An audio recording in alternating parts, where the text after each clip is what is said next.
Paano nga ba magbayad ng PSA certificates na in-order sa PSA helpline sa mga 7-Eleven stores? Ito ang step-by-step guide. Sa online payment options, i-click ang 7-Eleven icon.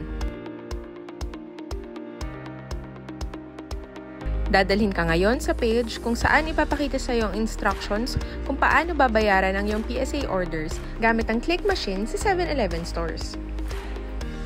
I-click ang Pay using 7-Eleven at dadalhin ka sa page na nakikita ngayon sa iyong screen.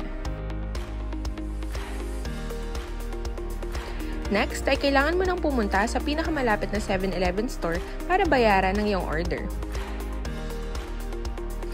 Ito ang ilang reminders sa pagbabayad sa 7-Eleven. Una, magtanong muna sa 7-Eleven cashier kung online ba ang kanilang payment portals.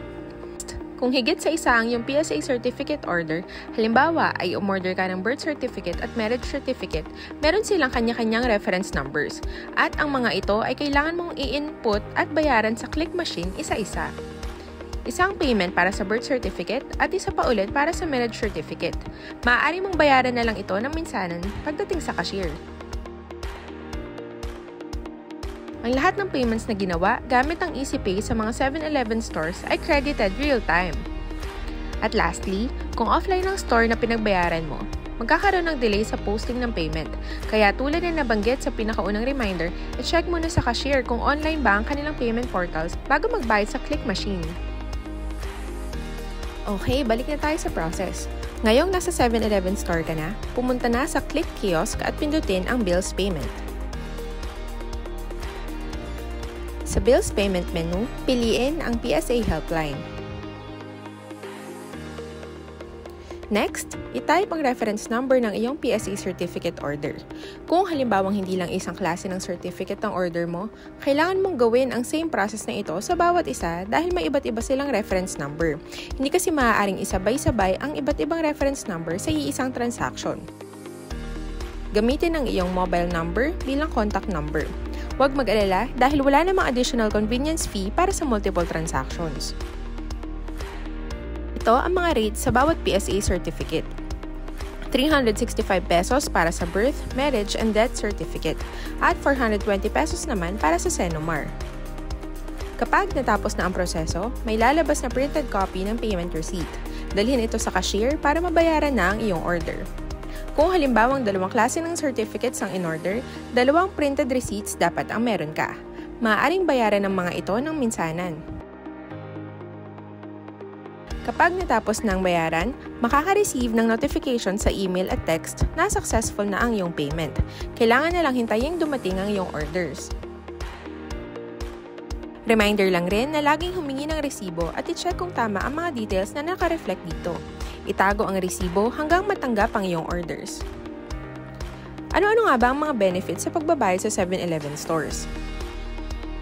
Una, sila ay open 24/7 kaya anytime mo planong magbayad ng iyong orders, kahit pa maagang-maaga yan or late na late sa gabi, pwede dahil hindi naman sila nagsasara. Ang lahat ng payment transactions dito ay posted real-time. At wala rin silang convenience fees. And napakadaling gamitin ang kanilang click kiosk. At ito naman ang mga reminders sa pag-order ng certificate sa PSA Helpline. Maaari kang umorder ng iyong sariling certificate ng para sa mga anak mo or para sa mga magulang mo. Maaari kang umorder ng maraming kopya ng isang certificate sa loob ng isang order para makatipid sa shipping fees. Halimbawa, maaari kang umorder ng 5 kopya ng iyong PSA birth certificate at ang babayaran mo lang ay pang isang shipping fee. Pero hindi ito applicable kung iba't ibang certificates ang kailangan mo. Halimbawa ay isang birth certificate at isang marriage certificate dahil considered na magkaibang orders ito. Kaya kailangan mo ng hiwalay na order para sa birth certificate at isa pang hiwalay para sa marriage certificate.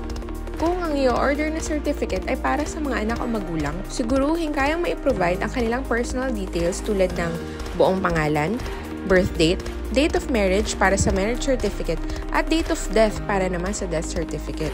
Kailangan alam mo din kung ang kanilang certificate ay dumaan sa isang legal proceeding dahil may mga kinailangang itama or baguhing detalye at kung late bang na i-register ang kanilang mga certificate. Kasama ito sa mga sasagutan sa pag-order online.